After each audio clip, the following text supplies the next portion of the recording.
Dear students, today we are going to solve this question.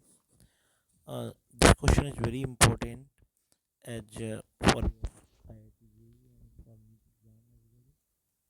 In this question, it is given to you that the particle is projected from the surface of Earth. Radius and mass of Earth is given to you, and the velocity is also given to you. V is equal to under root gm E upon में आ रही है. It is basically orbital velocity near the surface of Earth, है ना. तो we are projecting this body from the surface of Earth uh, such a way that the angle subtended between the launching point and the landing point is 60 degree. It is given to you like यहाँ से हमने इसको project किया और ये जो angle बन रहा है it is basically 60 degree. Okay, beta is equal to 60 degree. इसका जो पाथ है आप जानते हैं बेसिकली कि कोई भी सैटेलाइट किसी प्लेनेट के अराउंड एलिप्टिकल ऑर्बिट में रिवॉल्व करता है. तो हम लोग ये जानते हैं कि अगर जैसे ये चीज़ एलिप्स है अगर, तो एक इसमें होती है माइनर एक्सिस और एक होती है मेजर एक्सिस. मैं इधर इसको ड्रॉ करता हूँ. ये कोई एलिप्टिकल ऑर्बिट है, ये माइनर एक्सिस है और ये मेजर एक्सिस है. प्लैनेट को हम किसी भी एक फोकस पे मान सकते हैं. तो सपोज हम यहाँ पे मान लेते हैं कि यहाँ कोई प्लैनेट है,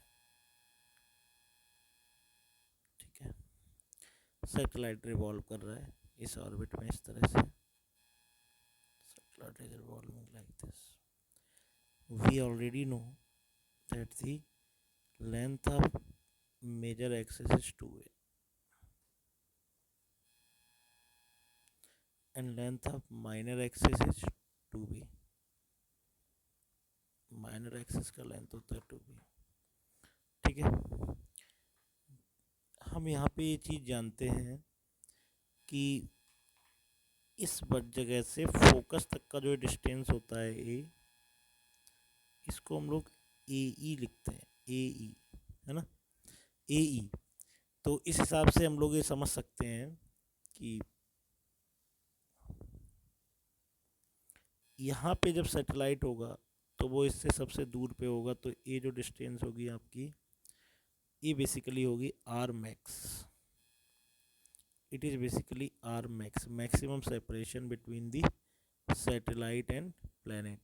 और जब यहाँ पे आएगा ये घूमते हुए इस तरह से ऑर्बिट में रिवॉल्व करते हुए इस तरह से घूमते हुए जब इस वाली जगह पे आएगा, है ना, क्यू वाले पॉइंट पे, बेसिकली इधर है ना, इसको पॉइंट को पी मान लेता हूँ, इसको क्यू मान लेता हूँ. तो क्यू पॉइंट पे तो इस समय जो आर होगा वो होगा आपका मिनिमम, ये होगा अपना आर मिनिमम. तो अगर मैं आर मैक्स की अगर वैल्यू लिखूँ ना, तो आप क्लियरली इस डायग्राम को देख के बता पाओगे कि देखो यहाँ से यहाँ तक का डिस्टेंस ए के बराबर है और ये इतना ए के बराबर है. तो ओवरऑल आर मैक्स का वैल्यू हो जाएगा ए प्लस ए. इसको लिख सकते हैं ब्रैकेट ए ब्रैकेट में 1 प्लस ई. जो ई है इट इज इसेंट्रिसिटी बेसिकली. और आर मिनिमम का वैल्यू हो जाएगा, आर मिनिमम का value this value basically A minus A, A minus A. तो ब्रैकेट में A bracket 1 minus E is basically eccentricity होती है.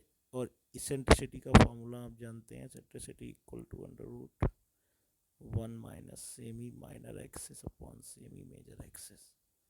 It is eccentricity. तो it is the basic knowledge of ellipse that we have to recall. So basically we can solve this question, ठीक है.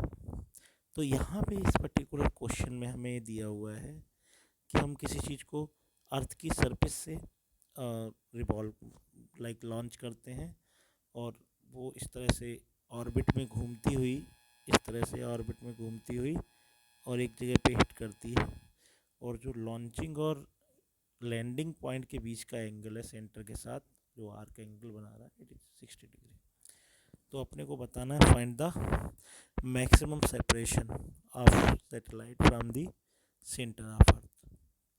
तो हम एक काम करते हैं, यहाँ से देखिए इस एक्सिस को पहले ड्रॉ करते हैं, एक एक्सिस इस तरह से बनाते हैं,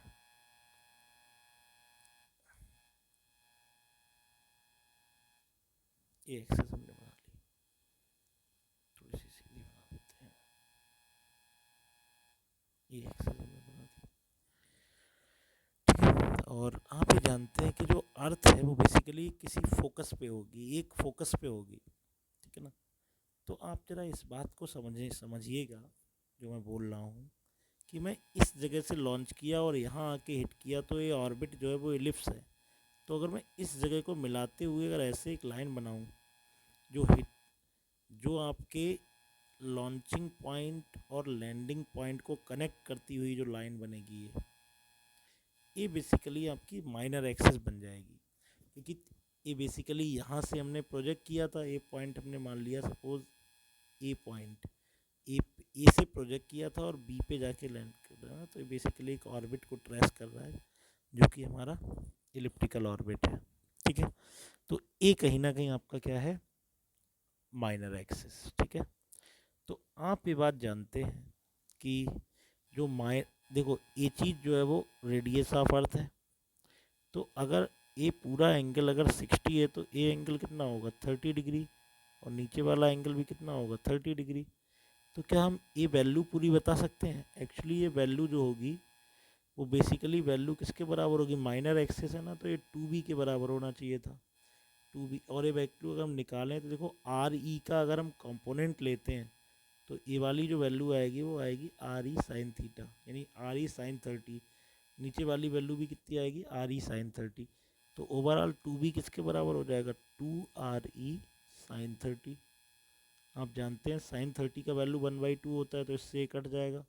तो यहाँ से आपके b का जो वैल्यू है वो आपको मिल जाएगा RE/2। ये आपको मिल गया b का वैल्यू, ठीक है।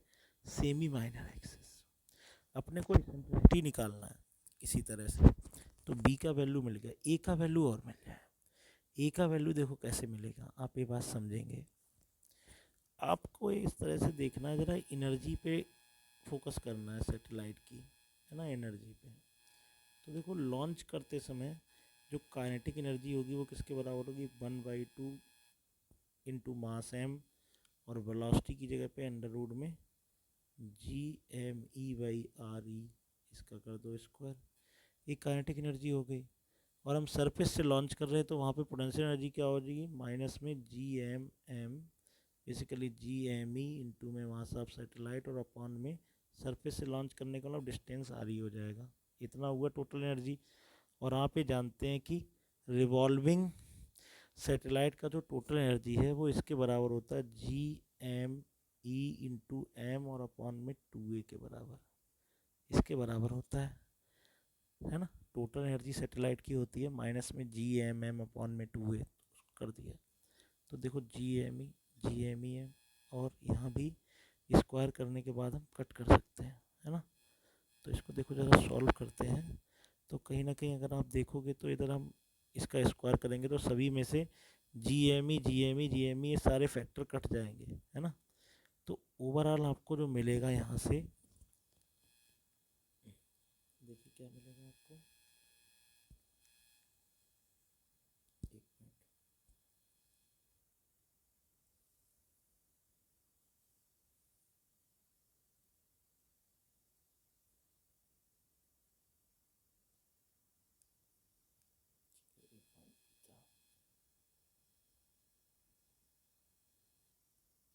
एक पॉइंट भी था।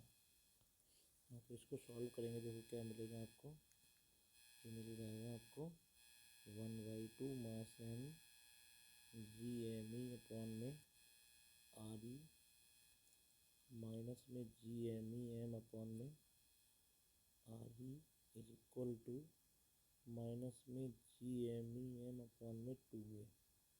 GME m कट जाएगा तो 1/2 RE माइनस 1/RE, ये इक्वल टू आ जाएगा माइनस में 1/2 a के। तो और माइनस में 1/2 RE is equal to minus 1/2a। Compare करने पे आपको ए का वैल्यू यहाँ से मिल जाएगा RE के इक्वल, ए का वैल्यू मिल जाएगा आर ई के। हाँ, तो आपको ए और बी दोनों मिल चुके हैं बेसिकली यहाँ पे, ठीक है ना, ए और बी आपको दोनों मिल चुके हैं। अब अगर हम इसेंट्रिसिटी को कैलकुलेट करें तो आप इसेंट्रिसिटी के फार्मूले में आप अगर वैल्यू को देखें तो इसेंट्रिसिटी क्या आ जाएगा, अंडर रूट में 1 माइनस बी बाई ए का होल स्क्वायर। इस तरह से वैल्यू को पुट करेंगे तो अंडर रूट में